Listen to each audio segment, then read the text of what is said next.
Espace TV, le 22h.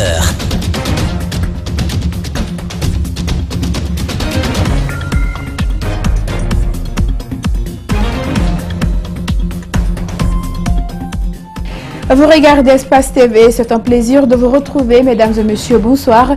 Et tout de suite, les titres de cette édition d'information. Les cours reprennent lundi prochain en Guinée au cours d'une assemblée générale ce jeudi. Le syndicat libre des enseignants et chercheurs de Guinée a levé son mot d'ordre de grève déclenché le 13 novembre dernier. 167 migrants guinéens ont atterri ce mercredi soir à l'aéroport international de Conakry-Bessia grâce au retour volontaire de l'Organisation internationale de la migration. Ces jeunes hommes et femmes dont l'âge varie entre 15 et 35 ans racontent leur mésaventure dans un grand format que nous vous proposons. Et puis, violence entre Palestiniens et Israéliens. Les Palestiniens ont appelé jeudi à une grève générale et à des manifestations dans les territoires occupés pour protester contre la reconnaissance américaine de Jérusalem comme la capitale d'Israël. Bienvenue à tous et merci de vous informer sur Espace TV. Le syndicat libre des enseignants et chercheurs de Guinée suspend la grève après des négociations entamées avec les chefs religieux. Aboubacar Souma, au cours d'une assemblée générale ce jeudi au siège du SLEG, a prononcé la suspension de la grève des enseignants. Une déclaration qui annonce la reprise des cours dans toutes les écoles pour 2 mois. Abdourahmane Ba et Aboubacar Din Kamara.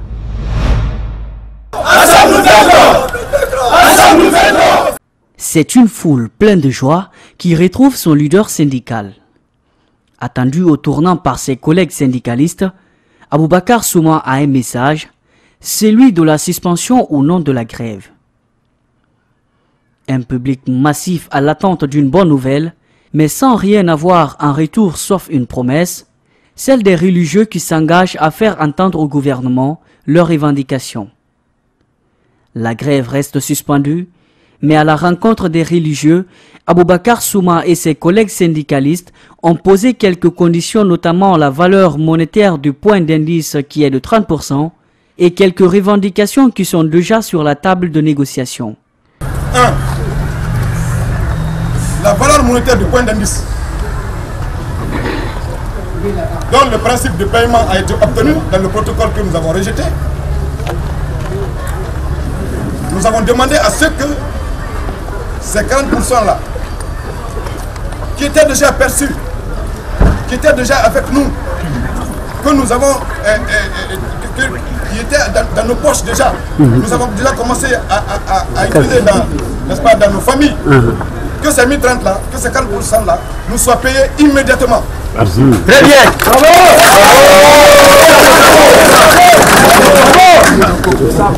C'est le préalable, parce que c'est un dû que nous avons volé.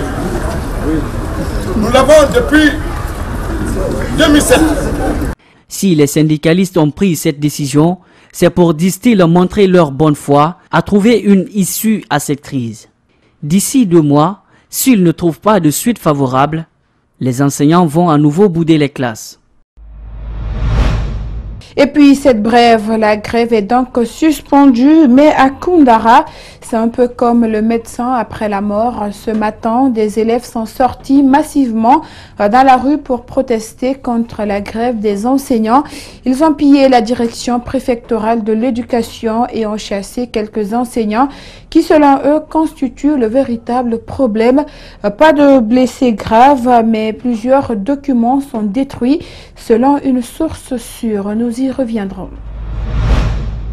Sur 5 ministres programmés à l'Assemblée nationale ce jeudi, 3 se sont présentés devant les députés pour défendre leur projet de budget 2018.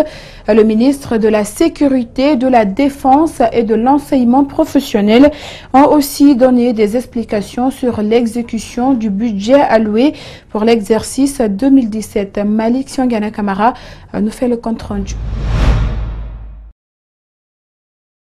L'hémicycle, seulement 60 députés sur 113 inscrits sont présents pour la session budgétaire de ce jeudi.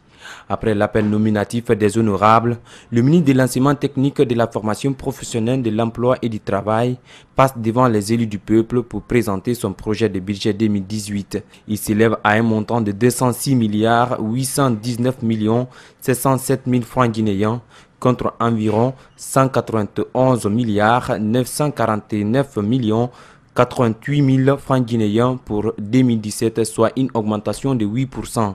Damantan Albert Camara explique cette augmentation de son budget par la création de nouvelles institutions d'enseignement professionnel qui seront fonctionnelles en 2018. Ensuite vient le ministre délégué à la Défense. Tout d'abord, Mohamed Diané a rappelé le rôle de son département qui est de garantir les intérêts majeurs et vitaux de la nation.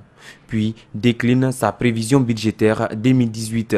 Parlant de l'exécution du budget alloué à la défense en 2017, il est à 98% d'utilisation, précise le ministre délégué à la défense.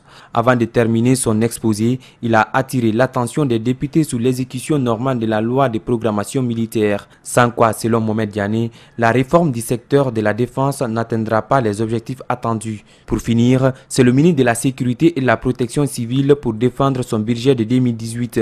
Il prévoit 382 milliards 852 millions 186 000 francs guinéens. Selon Abdul Kabele Camara, cette somme sera consacrée au traitement et salaire du personnel, à l'achat des biens et services, à la subvention. Plusieurs questions ont été posées par les députés aux trois ministres pour avoir des éclaircissements sur leurs départements respectifs. Mais avant la fin de la plénière, la salle est quasiment vide. Plusieurs députés ont quitté leur fauteuil. Comment amener la jeunesse africaine à s'impliquer pleinement dans la bonne gouvernance du continent?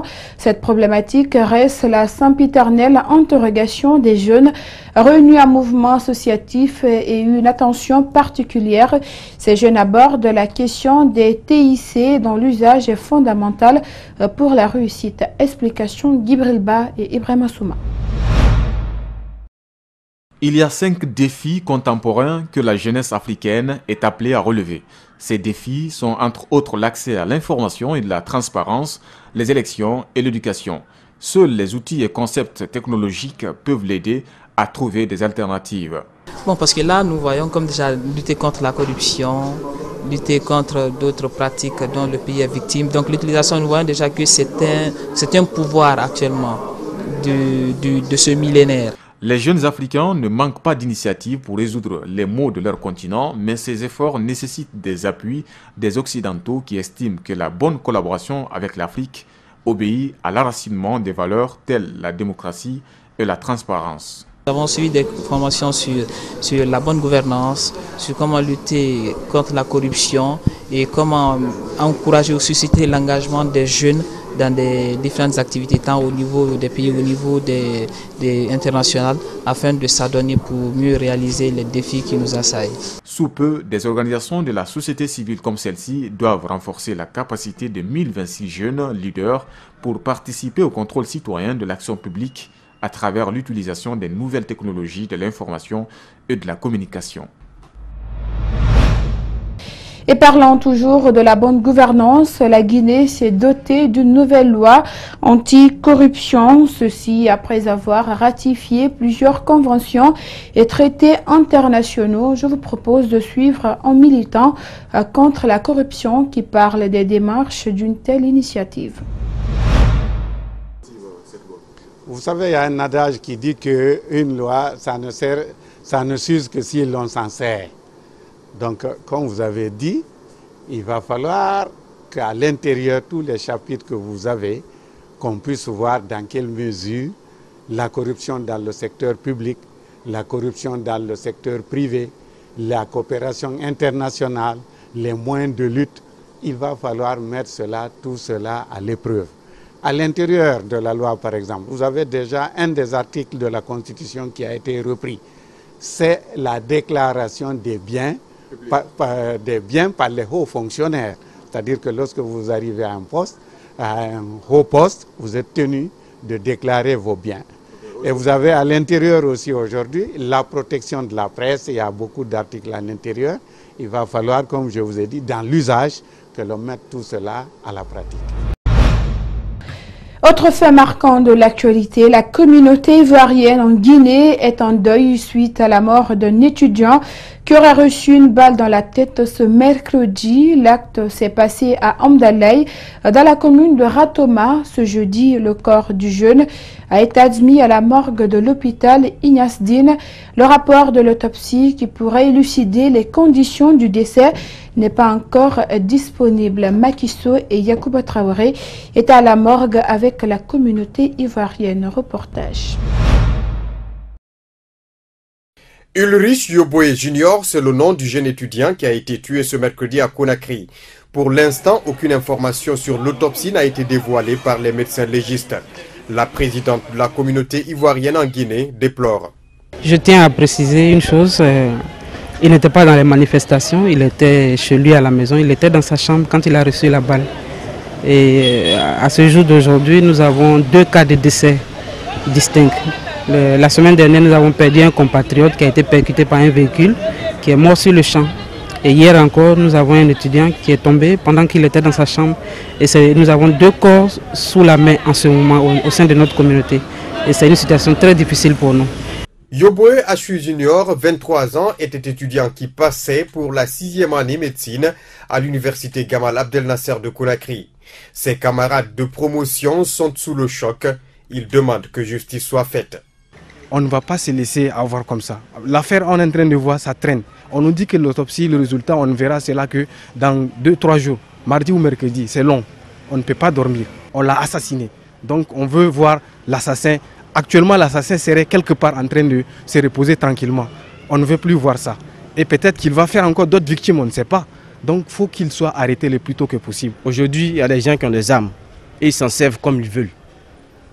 On ne donne pas des armes aux gens qui n'ont pas eu d'informations. Comment un policier peut se lever, il sort sa tête du pick-up, il dépose le kalachnikov sur le pick-up et puis tire. Des tirs de sommation, c'est à 90 degrés. Mais le monsieur est au premier étage et puis il reçoit la balle. Ce n'est plus des tirs de sommation. Parce qu'il n'avait pas de grève. Est-ce qu'il était agressé pour qu'il puisse tirer? Non. Parce qu'il n'y avait aucune manifestation. Selon les témoignages, le jeune étudiant habitait au premier étage d'un immeuble situé à Amdalaï, dans la zone communément appelée Tour Eiffel. Tard dans la nuit de mercredi à jeudi, à l'aéroport international de Conakry, 167 migrants guinéens sur la base d'un retour volontaire coordonné par l'OIM ont retrouvé la chaleur de leur patrie. Après une mésaventure en Libye, heureux de regagner le pays, ces hommes et aussi des femmes dont la tranche d'âge varie de 15 à 35 ans, pour la plupart étaient détenus dans des prisons clandestines. Ils le regrettent, disent-ils. Aujourd'hui, ils repartent des euros. Mohamed Souma et Aboubakar Din Kamara sont allés à leur rencontre pour ce grand format. À quelques minutes avant l'atterrissage, l'Organisation internationale de la migration repartit les aliments dans ses sacs bleus. Une vingtaine de minutes plus tard, à minuit 40 précisément, au bord de cet avion arrivent les 167 migrants guinéens, survivants des pires traitements des prisons clandestines. Persécutés, battus et certains malades ou blessés, ils ont décidé de revenir et apparemment pour ne plus retenter cette aventure. Moi je suis quitté pour aller en Algérie, après j'ai quitté là-bas pour rentrer à Libye. Depuis maintenant que je suis rentré à Libye, c'est depuis lors que j'ai compris que je suis en prison. J'ai conseillé mes frères. On n'a qu'à rester ici. Bon, je dis Dieu merci, puisque je peux marcher. Avant, je ne pouvais pas marcher sans les béquilles. Aujourd'hui, je peux marcher sans même les béquilles. Je leur dis merci. Une leçon à tirer de cette aventure? Bon, c'est très amer, vraiment. C'est très amer. Je regrette même vraiment pourquoi c'est allé. Mais c'est trop tard. 2000 Guinéens sont revenus de la Libye depuis ce début d'année. Et plus de 6000 y seraient encore dans des conditions inhumaines, témoigne Boubacar auprès du ministre de la Jeunesse. Quand l'ambassade vient faire l'enregistrement là-bas, les Arabes qui sont là-bas, il y a certains fils. Il y a d'autres amis là, on était à Tadjoura là-bas. Il y a certains fils, ça vient 2 personnes. Mais l'Arabe coupe le fils qui est dernier là. Il prend un seul fils. Sinon, on doit venir se plus de 200 quelques. Ils ont fait retourner certains. Ils ont fait retourner certains, ils sont dedans. Mais l'ambassadeur n'était pas au courant. J'étais à Guriel là-bas. Il a acheté là-bas sur 8 mois, 9 mois. Il n'achète même pas ouvrir les séries d'abord, les séries. Là, il faut rentrer plus de 150, 200 et quelques personnes dans une continent. Le processus pour faire venir les migrants est complexe. L'existence des centres de détention inconnus dans les localités libyennes non sécurisées est une difficulté. La plupart des gens sont dans les camps de détention et dans les zones urbaines. Et vu la situation sécuritaire, c'est un peu délicat. Donc ça prend un peu du temps, c'est pour cela que nous sommes aujourd'hui, on les reçoit ici à 1 heure du temps. Une fois qu'ils ont identifié, le consul livre les documents de voyage et puis l'OIM à travers le fonds fiduciaire loue un charter, un avion pour les convoyer jusqu'ici à Conakry. Répertoriés, chacun a reçu 530 000 francs guinéens, soit 50 €. En attendant le programme de réinsertion. Il y a des programmes qui sont en cours déjà avec ceux qui sont retournés, avec l'OIM, pour les insérer. Le fonds fiduciaire d'urgence, notamment qui lutte contre la migration clandestine, va mobiliser environ 65 millions d'euros. Des enfants et même des femmes au nombre de 5, certaines revenues avec des enfants repartent de zéro après ce périple tragique et plein de souvenirs lugubres. Dehors, des proches attendent. Pour ceux qui n'en ont pas, des jeunes activistes viennent leur offrir du réconfort. J'ai vu des dames avec des bébés, des bébés de quelques mois. Et ça déchire mon cœur parce que je me demande, est-ce que ces dames-là sont parties avec ces enfants ou elles sont revenues comme ça avec ces enfants.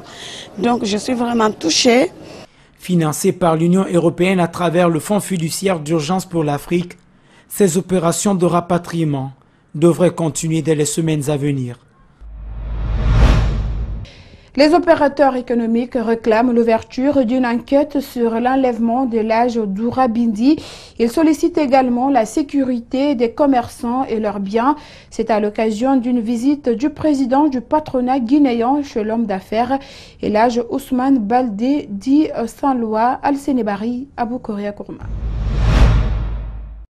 Interpellé par des hommes cagoulés mardi dernier, toujours pas de nouvelles de l'âge Doura Bindi. Ce commerçant âgé d'une 80aine d'années se rendait à la prière lorsqu'il a été enlevé. Ce mercredi, une délégation à sa tête, le président du patronat guinéen, est venu apporter sa solidarité aux commerçants. Une manière aussi d'attirer l'attention des autorités sur l'insécurité dont sont victimes les opérateurs économiques guinéens. Et je pense que ce n'est pas normal. La sécurité de tous les citoyens doit être assurée. Nous ne cesserons d'interpeller le gouvernement pour que la sécurité soit renforcée, ce qui est tout à fait normal parce que ce qui est arrivé à Elage peut arriver à n'importe tout citoyen, surtout quand c'est un opérateur qu'on kidnappe pour pouvoir avoir de l'argent. Ce n'est pas acceptable et nous devons condamner fermement cet acte. Ce n'est pas une première, indique Kaba Guiter. Les ravisseurs réclameraient une rançon qui avoisine les milliards de francs guinéens. La situation semble bien compliquée car les moyens du vieux ne sont pas aussi grands qu'ils ne paraissent. À cela s'ajoute sa santé fébrile. Un vieux de 80 ans qui sont malades aussi, s'il le secoue un peu, il va avoir le problème plus.